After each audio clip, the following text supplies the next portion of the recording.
The FBI joins the search for a missing Colorado mother of two. Suzanne Morphew vanished after going out for a bike ride on Mother's Day. On Thursday, police found a personal item that belongs to her, but won't reveal what it is. Now, her husband and a family friend are offering a $200,000 reward to help bring her home. Here with more is host of Crime Stories on Fox Nation, Nancy Grace. Nancy, welcome. As always, it's a pleasure to have you. So what do you make of this Colorado mom story? Well, the breaking news right now is that a personal item. This lady, dude, every time I see Nancy Grace, I have to point this out. Why does she always look like she's smelling a fart? Right? I don't know why she looks like that all the time. Has been found about 2,000 feet from home. We know that the FBI has joined the Colorado Bureau of Investigation. That is significant. While they are not saying foul play, they are calling her a missing person, and I find it very probative that they are saying she's missing. Very often when women go missing, it's claimed that she's off with a lover or vanished on her own. I also find the timing extremely significant. She goes out for a bike ride on Mother's Day. Now, yes, that's a Sunday like every other Sunday, but it's very intriguing to me when someone goes missing on a particular holiday, such as Mother's Day. We know the husband, which is where you always look first statistically, was out of town in Denver, but that's only about 150 miles away. Why was he gone on Mother's Day? I've got a lot of questions about her routine. Did she typically go riding a bike in the afternoon on Sundays? Why did friends report her missing around 6 p.m. that day, as opposed to the husband or children?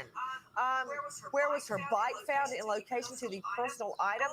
Also, we know that tracker dogs have been brought in, yet no resolution. Remember in Lacey Peterson, tracker dogs followed her scent from her home in Modesto to San Francisco Bay. They can't find any sign of Suzanne Morphew. Does that mean? So this lady right now, dude, I gotta call it right here. Now, guys, mind you, this is the very first time that I'm watching this. I'm watching this for the first time with you. That's the way I like to do it. This way we have a natural reaction together. I don't like to feel like I'm one step ahead of everybody else. I like this to feel like a conversation. So, but I'm noticing as I'm watching this that she's already like painting the picture of this guy being guilty, of Barry being guilty of a crime. Now, that's not to say that he isn't. What I'm saying is, why so soon before we know anything? Why spin that other than just, for ratings or whatever? You know what I mean? But what if he's innocent? What if he has nothing to do with this? So I always find that funny about Nancy Grace. I mean, she's a tabloid consultant at best. She never took a bike ride? Curious. Yeah, all great questions, fascinating questions. I want to get to the second story, though, because this has me completely intrigued. Oh, yes. DNA through a genealogy website has linked an Iowa trucker to the murders of 3 women, and this is dating back to the early 90s. It's incredible, and there's so much more, Jedediah, to the story. It really starts way back when a young hitchhiker identifies him as raping, hitting her in the head, and trying to strangle her. Nothing seemingly ever happened to that case. I can't find a record of conviction, but from there on, let's come to today. This guy, his name is Clark Perry Baldwin. He's arrested finally in Waterloo, Iowa, where he lives. He is a long-haul trucker. He's gone all over the country. Now, let's how they got his DNA. Somebody in his family. Let's think about that for a second, guys. Imagine if you're a long-haul trucker, right? Imagine that. Just try to picture what that job is like for about 10 seconds. And then once you've thought about it, imagine how easy it would be if you were a psychopath to get away with kidnapping, rape, and murder. Just imagine that.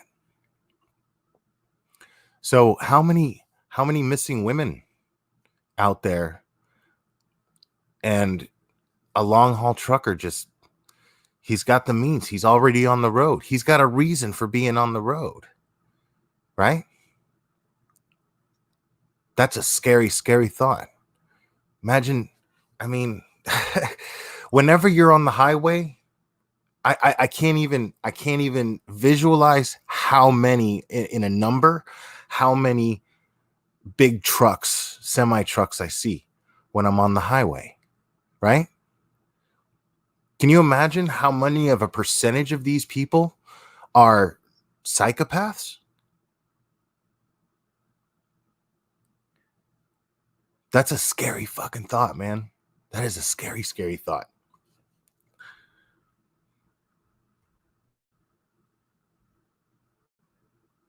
Used let's just say, what do you say, ancestry.com or a commercial genealogy website.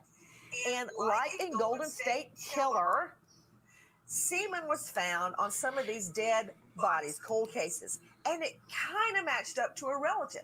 So the feds come in, they track it. Then they narrow it down to him. They start I can't get over this lady's face, dude. following him. They got his DNA, listen to this, out of his trash and off a Walmart shopping cart. They get the DNA. Why is that so shocking? Get the DNA off the Walmart shopping cart, and bam, it's a match. We've got 3 dead women, 2 of them unidentified, 2 of them pregnant, and 1 Virginia woman pregnant has been identified. Yeah. Well, we're unfortunately running out of time, but we're going to continue to follow these cases along with you. As always, we appreciate your input. And a Tiger King investigation. So what does that have to do with on Fox Nation? So you guys should check it out. What does that have to do with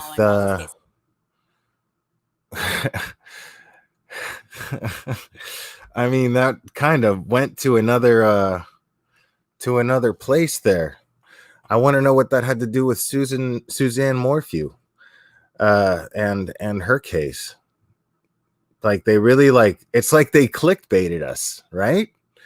Like, they totally just clickbaited us and said Suzanne Morphew, and then they started talking about her and then moved on to this DNA thing of this trucker. Are they implying that he might have something to do with what happened to her? I don't know. Listen, guys, so I want to say what's up to everybody right quick. Holy crap. Okay. The elephant in the room. Look at that. The elephant in the room, and we're talking about you. Norma Thomas, Dee Dee the Peds nurse, Nona, Queen KK, Susie Pops, Z Holmes. Okay, dude. Tara M. Wow. Caleb, my man. Booze Love. It's good to see you again. Appreciate you being here. The lady. Yo. So, Carrie Stillman, what's up? All right, so the other night, before I get into the Suzanne Morphew thing, I want to go over a little something. The other night, I talked about Officer Greg Anderson. We watched his videos. The police officer who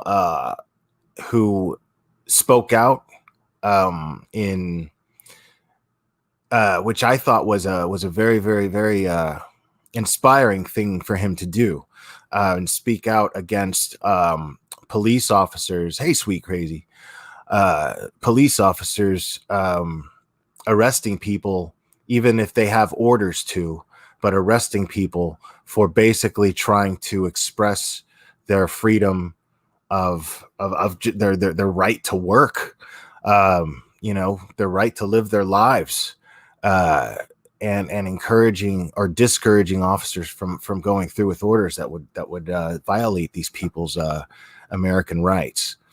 And I got a lot of feedback since then. And the thing that everybody's talking about right now, when they talk to me about it after I made this video about this man, was that he's a con artist. They're saying this man's a con artist, and they're saying that he has a GoFundMe, and it's up to about $500,000, $500,000. And I have thoughts about this. They say that he's a con man because of this. Now, if you guys remember correctly, the guy, he puts out this video and it goes viral. And if he set up a GoFundMe for himself, it's because I think he imagined he would get fired, or he was thinking of a backup plan and hoping that people would help out. But I do not believe that he thought that what he was doing would get the impact and attention that it got. I don't think that he expected that video to go absolutely viral. What's up, the lady? Catherine Chapman? Clapham?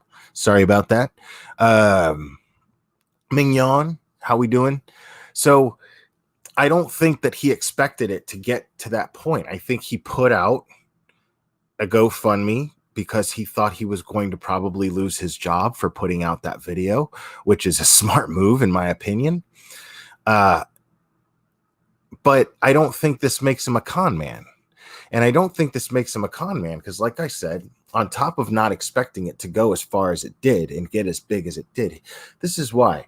Even the fact that it does, one might say, well, if he's for real, then he should be taking the majority of that money and then putting it towards a charity or something to that effect. Make some sort of gesture of being being pure of heart behind what you were putting out there in this video. And I say bullshit. I say that guy should be able to do whatever the hell he wants with that money. And the reason why I say he should be able to do whatever the hell he wants with that money is because so what? So what if he got that much support? So what if that inspired people so much that they felt that it was worth it to them to contribute to that? And if this guy gets a comfortable life out of that, then so be it.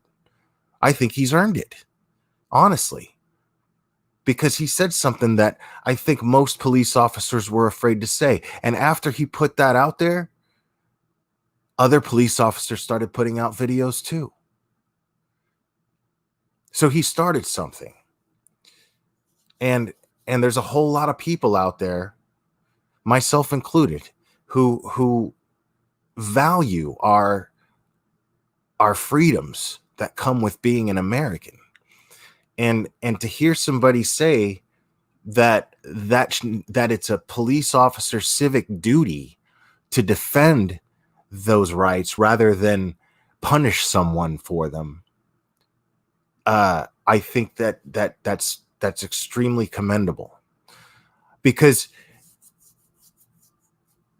even if this guy, let's just say this guy's a total piece of shit, right?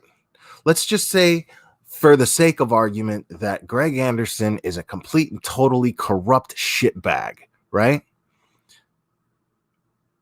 That has nothing to do, to me, with the message that he put out there. I mean, let's put it like this. How many musicians, right? How many musical artists out there do we admire, and they write things and release things that are extremely inspiring, that touch us deeply, right? We have our favorite artists out there that will say the things that are in our hearts for us in a very creative and artistic manner and express that for us. And what do? Well, we buy it, right? We go out and we buy it. Does that make it any less inspiring? Does that make the message any less inspiring? Even if the artist is a drunk, 80s cliche womanizing, doing cocaine and everything, who cares? Does that actually take away from the message of the song that touched you so deeply that you listen to over and over again because you think about it all the time? So that to me is, if the guy's successful for putting out a message that inspires people, well, that's just what the universe had coming to him. He made that happen. He's not lying to anyone. He's not, how can it be a lie if I say I don't give a shit? You just made me think that this is the way that things should be. And this is what I want to do. If I'm a police officer, I go and I listen to that and I go, wow, you know what? This dude's exactly right. Why would it make a difference if he, had bad habits? Why would it make a difference if he was greedy? Who cares? I don't. So, hey, Greg Anderson, good for you, buddy. I'm congratulating you. I mean, come on. How hypocritical would it be to criticize this man for putting out a video in defense of your right to capitalize, and then be inspired by that and then shit on the guy for what? Capitalizing on it? Come on. What's the problem? So that's my piece on that. But hey, that girl, you're not too late. I mean, I talked a little about Greg Anderson and some things, but welcome. It's good to see you. But so moving on to Suzanne Morphew.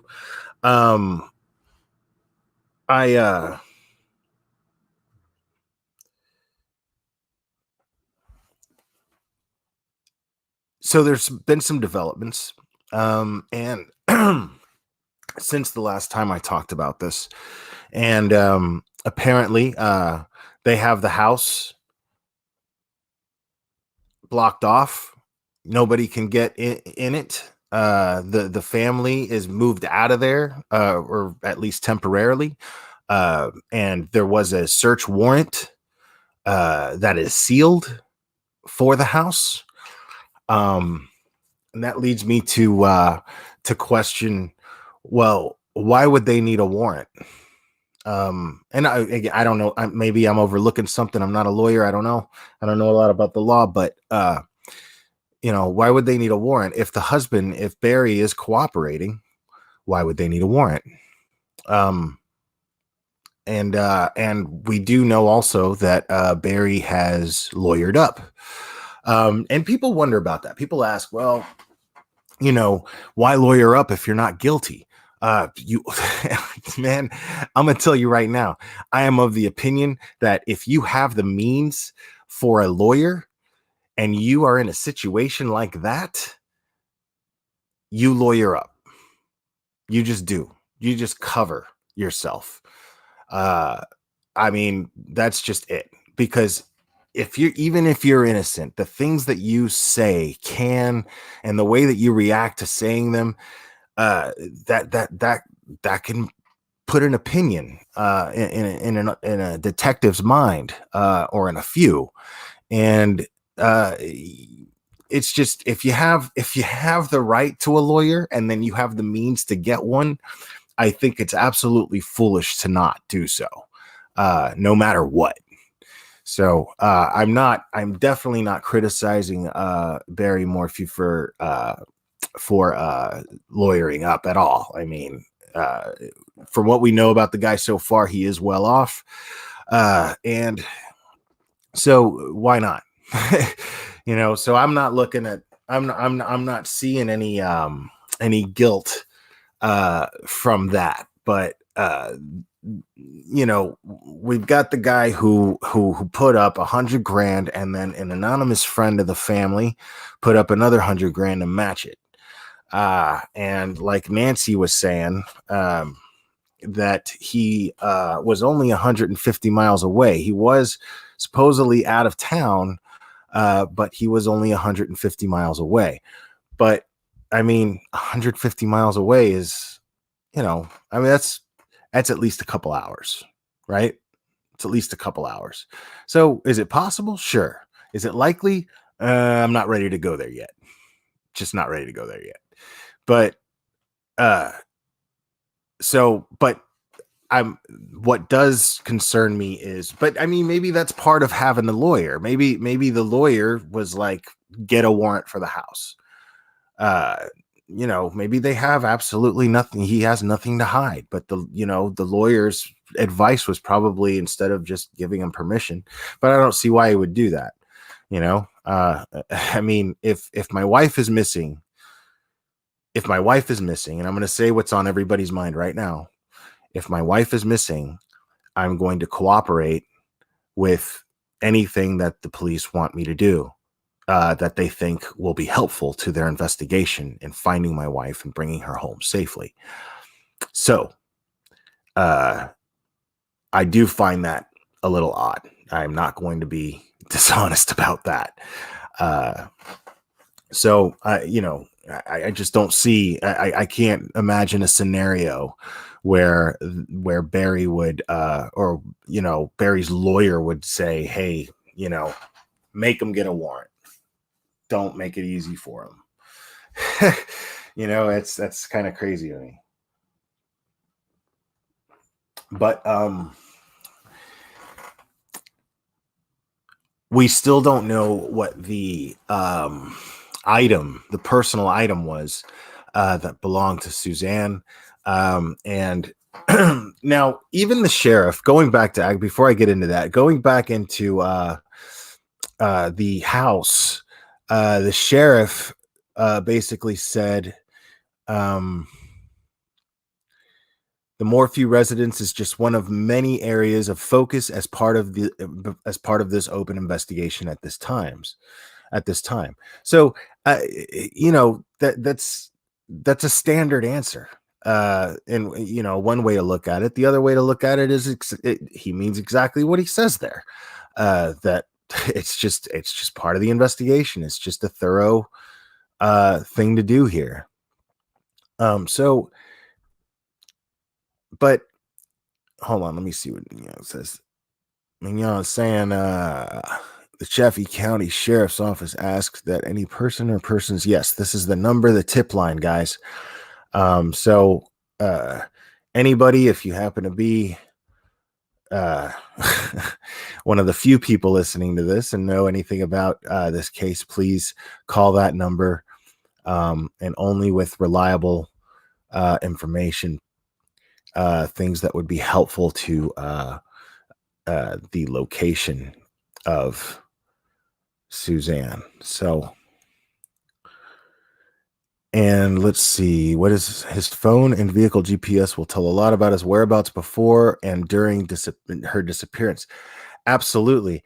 And if you think about it, that's also a very good possibility as to why they decided to search the house, and and who knows, maybe they got footage off of the neighbors' cameras that they've been asking to get from the doorbells and whatnot. And I would imagine in the house that they live in, I would imagine their neighborhood being, more likely having houses that have these type of surveillance, equipment, such as doorbell cameras and whatnot. But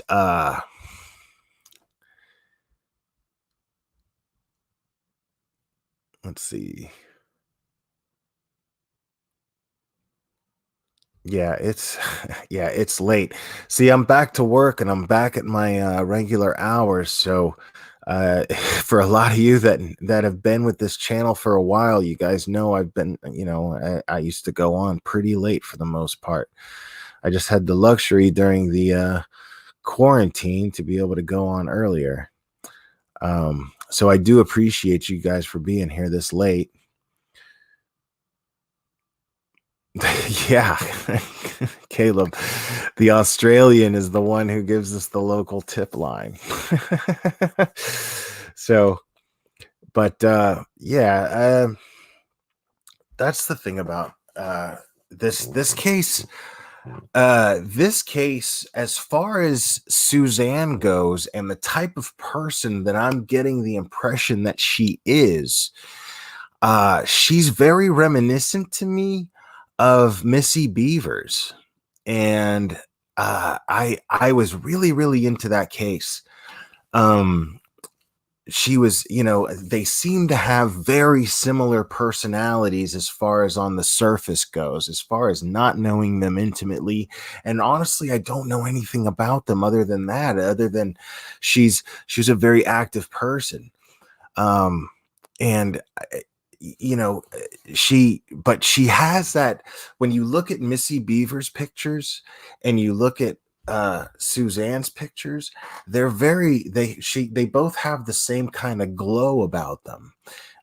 Very high on life types, and I admire that a lot. And I really I remember, knowing how Missy Beavers died, or how she was killed, I should say, and seeing that very creepy footage of the killer on surveillance, and watching that over and over and over and over again, trying to figure out, because when you look at a person as bright and powerfully just luminescent, such as Suzanne Morphew or Missy Beavers, you get kind of an anger about you that somebody took them. Uh, it's really sad. It's almost as bad as when a child is taken in this manner.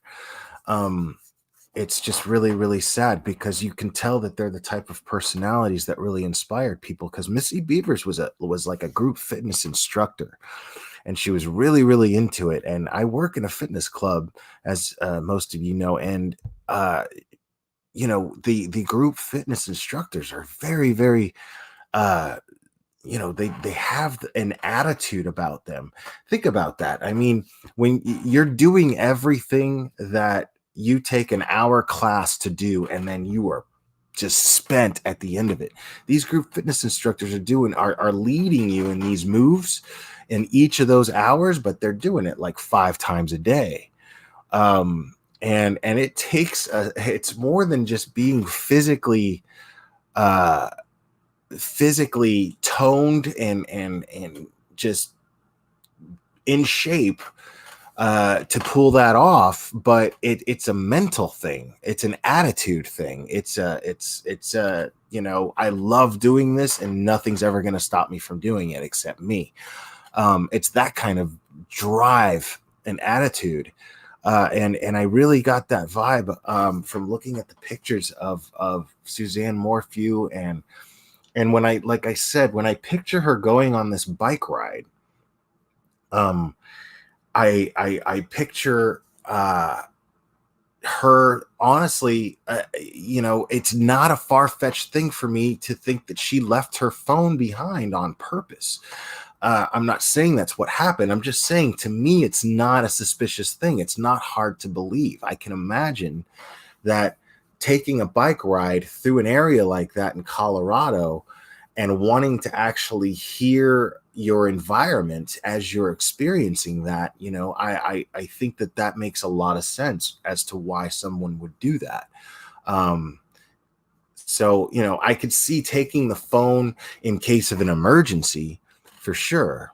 But so that's I do find it, I'm going to be honest, I find it a little hard to believe that someone would leave their phone behind for that reason, just in case. Because I know, I mean, when I leave my house now, I think about, having my cell phone on me so that I can call 911 if I need to call 911. I mean, that's, um, so, uh, so I guess I'm kind of 50-50 on that.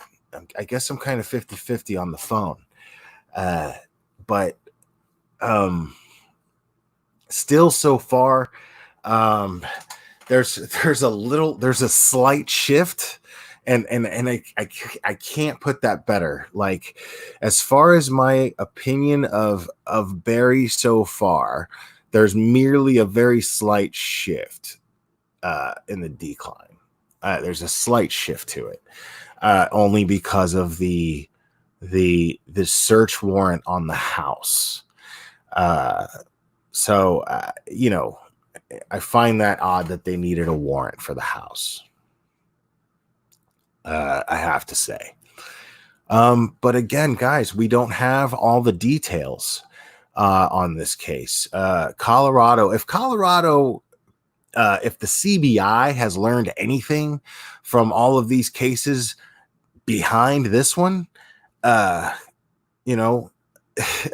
it's that keeping things very close to the vest is a good way to go. It's a very, very good way to go. It's a very smart way to go. So I give them credit as far as that goes, and I know that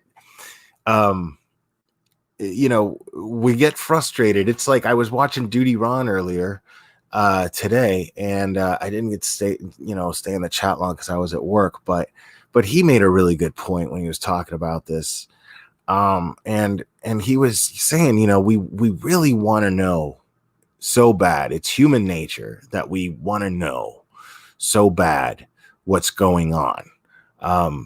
And it's absolutely true, but it's really important that we remember that these are real people. Real lives are being affected here. And it's really important that we let the law enforcement professionals do their job and aid them in any way we can, even especially if that means just shutting the hell up and sitting back. So, and of course, if I get a hold of some information, I'm going to talk about it here, but I'm not interested in learning information that would hinder their investigation in order to find Suzanne either safely or get justice for her, whatever the case may be. Hopefully the former. But we'll see about that. It's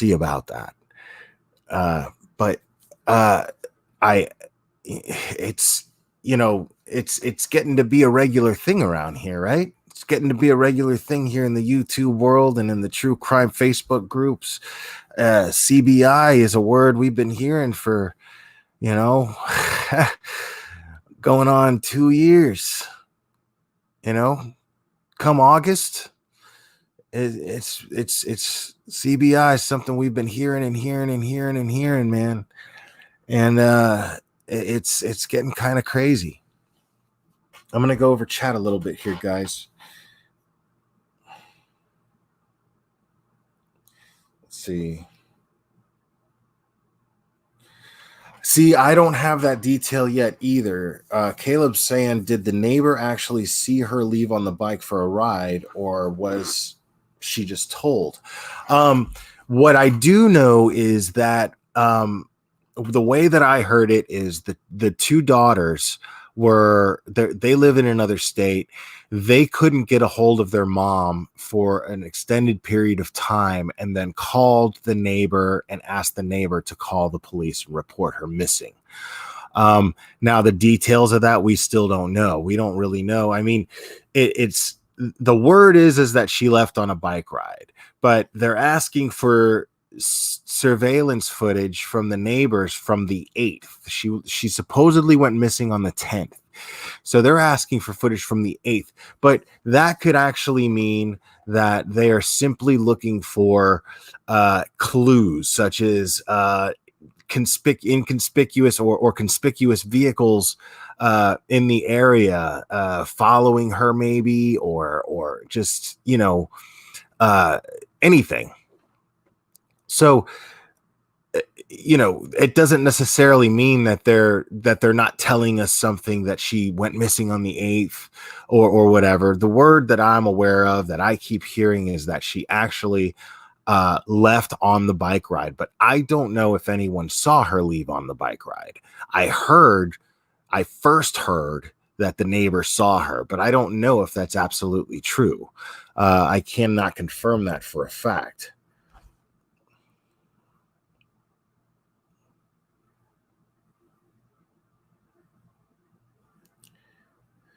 Well, I mean, and keep in mind, folks, that they also found the bicycle. So, I mean, to me, there's more of a chance of she went on the bike ride and somebody nabbed her off of her bike. And then maybe got rid of the bike, maybe down the road, possibly, but I probably just left the bike where it was.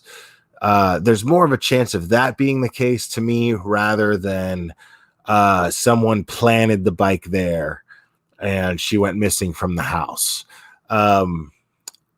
Like I said, that would imply that would imply guilt on someone who we just don't have enough information on just yet. So I'm just not ready to start spinning things in that direction because I'm not in that direction just yet. But I want to keep in mind, people, I want you to keep in mind, I am a realist, and I do understand that there's true crime history teaches us that this is very likely, but just based on that, though, you know what I mean? We can't say that it's likely based on his personality because we don't know anything about his personality just yet. We can't say that it's likely based on the video that he put out, which we'll watch again if you guys like. But there's we don't know. The video, to me, that could be anything. That could be his natural reaction to being worried and concerned for his wife. But all right, I want to know what you guys think. Type a 1 if you think that it makes him look more guilty by lawyering up. Type a 2 if you don't. Type a 2 if you think it's just common sense that if you have the means to get a lawyer, you get one. I'm curious to know what you guys think.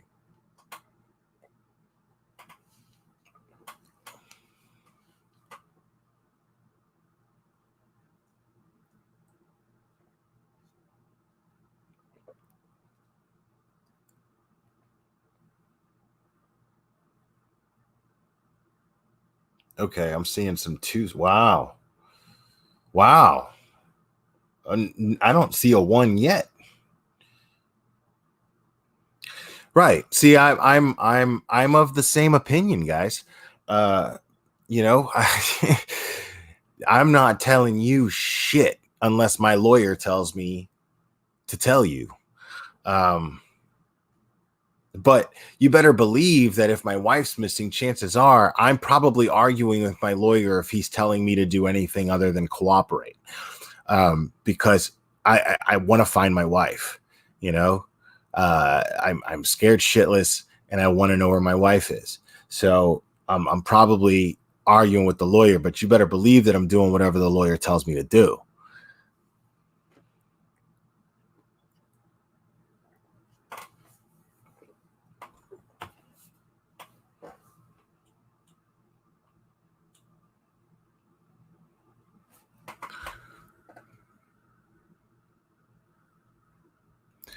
Yeah, Tammy Joe, I agree with you there. Following these cases, and it's kind of crazy, man. Now, I'm going to stray a little bit off the subject here, guys. So as you know, I've got the Colorado trip coming up, and it's pretty funny to me. Now there's the possibility that Tisha's court date might get pushed back because of COVID-19 complications. Now they're limiting. There's limited staff and all kinds of situations like this right now, where it makes it hard for, apparently, according to her counsel, that to be able to meet with their client and discuss their case as much as they should. So that gives them a disadvantage, which means they're not ready for the upcoming court date. So they have filed a motion for a continuance, and they also filed a motion for Tisha's bond, which I don't see that happening. And I again, guys, I'm not a lawyer. I don't know how the law works, but for some reason, I don't see a judge granting a woman who allegedly attacked a deputy in an attempt to escape from prison, from jail. She's a risk. Don't they not give bond to people who are risks like that? I mean, it's not like she tried to just kind of, sneak away. She allegedly slipped out of her cuffs and attacked the deputy. Now, to what extent, we still don't know. That deputy never wanted to be interviewed. He never gave a statement to the press as to the extent, and nobody has talked about it. So he was hospitalized. So we know it was serious enough for him to be hospitalized. But again, I seriously, I don't see a judge being like, all right, sure, why not? Bond. You can't let somebody accused of what she's accused of doing, and I mean, including attacking a deputy. I mean, that's a law enforcement officer. You can't attack a cop.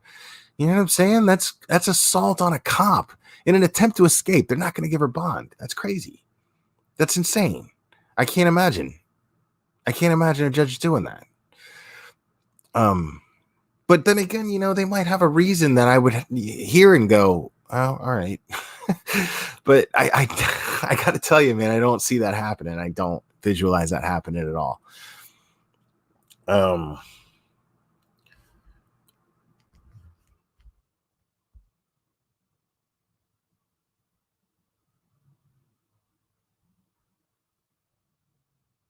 Yeah, man. I mean, I would just lawyer up, dude. Yeah, you just can't go wrong. Like, you better believe, dude. I mean, if I'm living in a house like that, I'm putting that house up for a lawyer if I have to. For legal expenses, absolutely, for sure. I mean, it's just the way to go. But I mean, it would also go, especially like if I'm innocent, it would go towards private investigators. I mean, if I had the means to put up that kind of money for a reward, right? I'd definitely be hiring private investigators to liaise with law enforcement. To me, that would be silly not to do. And that's not to say that's not, that's not to say he's not doing that. He's probably doing that for all we know. Oh, I don't know if it was a female officer attacked Angelina. It's good to see you, by the way. Yeah, I don't know if that was a female officer. But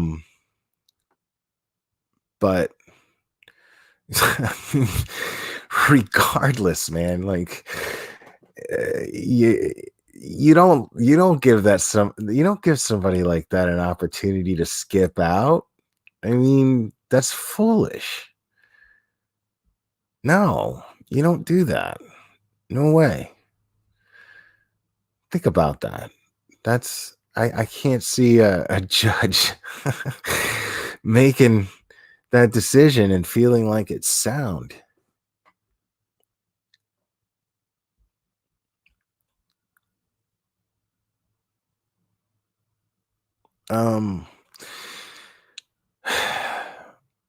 Yeah, man. So I don't know if that case, if that court date's going to get pushed back. But I'm going to be up there anyways. Um, so what I'm probably going to want to do is, the idea is I'm going to probably check out the area, as get as close as I can to the area where where they found the bike. I mean, I'm sure I'm not going to be able to get too close to it because they're, uh, investigating it.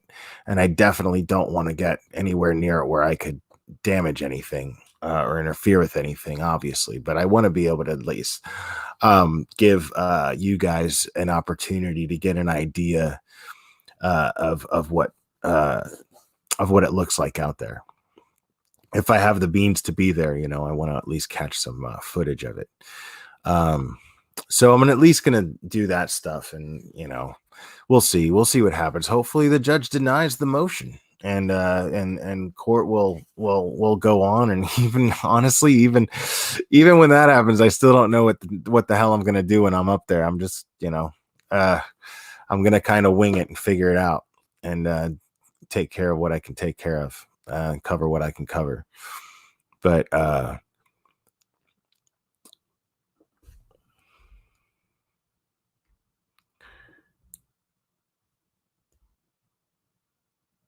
right. Well, that's the idea, Caleb, is I'm the idea is to pretty much uh give you guys a firsthand view at what's going on out there, as far as at least what I can, as close enough as I can get without causing any trouble. I'm not out there to cause trouble, and you know, I'm not out there to get Pulitzer Prize footage. Just, you know,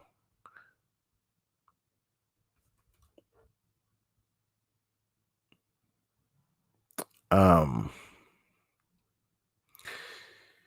yeah. So, as far as what we know so far, as far as the house being searched and cut off to where nobody in the family can enter it, because it's not like they're saying that, yeah, only Barry can't enter it. There's nobody can. So, but again, I'm curious as to why, and I want to reiterate that it's not that I'm suspicious as to why. I merely, at this point, uh, I'm merely curious as to why a search warrant was required to search and investigate, or conduct investigations inside the home. Um, and I believe it was the FBI that did it too. So I'm very interested in that. Um, you know what?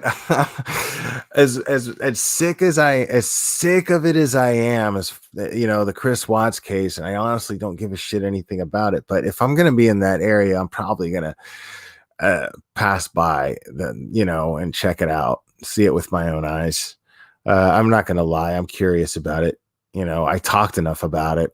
It was the subject of many productive and counterproductive conversations over a long period of time. It seemed like, and it really wasn't that long, maybe a year. But man, I got sick of talking about that. Right. Tammy Joe, as I was stating earlier, I agree with you. It's strange to me because I would just be like, yes, anything. Right. That's what bugs me. It's obviously, in order to do a thorough search of the home and try to find evidence, everybody's got to leave, and you cannot taint the crime scene, or a possible crime scene. So, you know, obviously there's that. So I would willingly leave, but why was a search warrant needed? I don't get that. I don't get that. So that concerns me.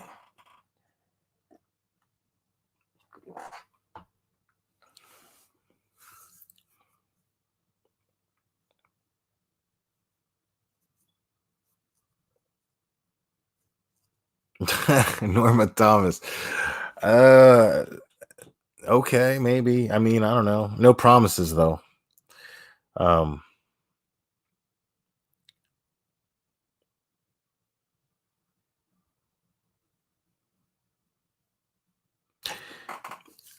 Mignon. See, that's the thing. That's actually a really good question. You're asking, that will don't they just put a warrant in place anyway as procedure? I don't think so. No, I mean, maybe, again, I don't know the law. uh I think consent and a warrant are very different things in theory. I don't actually know, but I think they're very different things. I think, that's a Scott Reicher or Duty Ron question. Because I honestly don't know. But yeah, I yeah, when I hear warrant, automatically I think search warrant. And it says right here. Um I mean, John Spees like makes it pretty. Yeah, the headline of this thing says sheriff says search warrant is sealed. So it's a warrant. Until somebody tells me differently, it's a warrant, man. And I think that that's got to be court ordered. I think how it works, and I think that's how it works in all cases. I'm not sure, but I think that's how it works in all cases where uh, the police have to request, or the DA has to request a warrant from the judge for the detectives to be able to conduct uh, certain acts.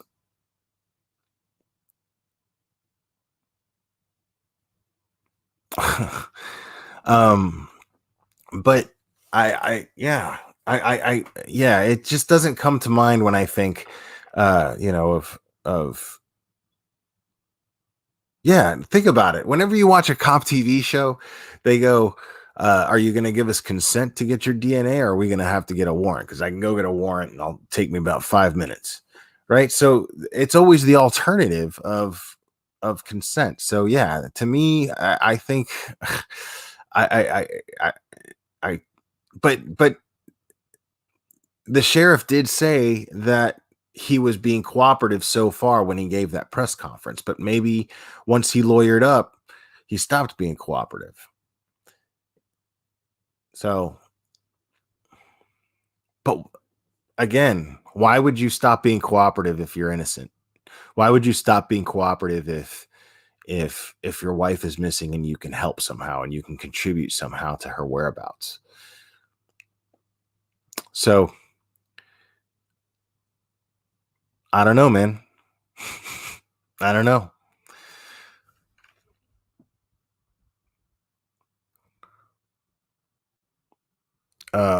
And I know she's not here, but I want to give a special shout out to Doodle Boo, formerly Doodle Bug.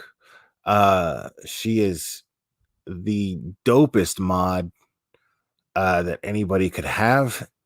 She's got some personal things going on right now that she's dealing with, and they're she's her mom's not in the best of shape, but that's the only that's as far as I'm gonna get into that. But her mom's not doing too hot, and so she's really focused on taking care of her right now. So that's why she hasn't been around in a while. But I've been in touch with her, and she misses everybody very much. Um, so a special shout out to you, Doodle Boo, if you're listening to the replay on this. Then we love you, we miss you.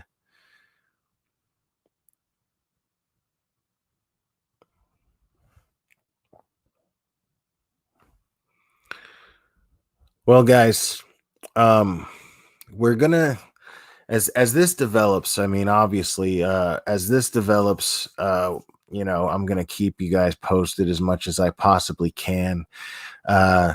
Whatever I hear, you guys will hear. And chances are, you know, based on my late nights, and I'm not much of a digger. So you know, I've got some people helping me out with this, but you know, a lot of the stuff that you hear me say, you're gonna hear first. But I just hope that you enjoy the channel and you enjoy my take on things. And I love to hear you. You know, I love to read you guys in the chat. So let's see here. If you were innocent and cops started accusing you, it would eventually piss you off, and then the anger, fuck you, kicks in. That's another possibility. You know, that's another very, very possible possibility. uh that you know, they're just grilling this guy and they're focused all their attention on him. But you know, I don't know. So far, I don't have anything negative to say about the CBI's investigation tactics. I just, you know, I don't have anything negative to say from the past couple of cases. You know, I think that they've shown me they have a track record now. I mean, unfortunately, Colorado is Colorado right now, where I couldn't tell you. You know, I started to tell you guys this in this last live, and then I kind of lost my train of thought, started talking about something else, which I do a lot. I apologize. But my friend that I'm going out to see in Colorado, she's telling me that, you know, she's seen bodies on the side of the road before, that it's crazy out there, that there's a lot of murder in Colorado. So, you know, and that's not to say that this is a murder case. I'm not even ready to suspect that yet. You know, I mean, it's been what, 10 days now? Yeah. So yeah, I again, I'm a realist, and I worry for the worst, but it doesn't necessarily mean that I've gotten to a point where I believe the worst in every case, and definitely not in this one just yet. It takes more for me than the usual person. But so my hope is still really, really very high for Suzanne to be returned home safely, and that, you know, nobody that she knows has anything to do with it. I'm really hoping that it just turns out that way. I just, you know. But anyways, guys, I am going to call it a night. I really appreciate you. Thank you for joining, and we will do this again very soon, my friends.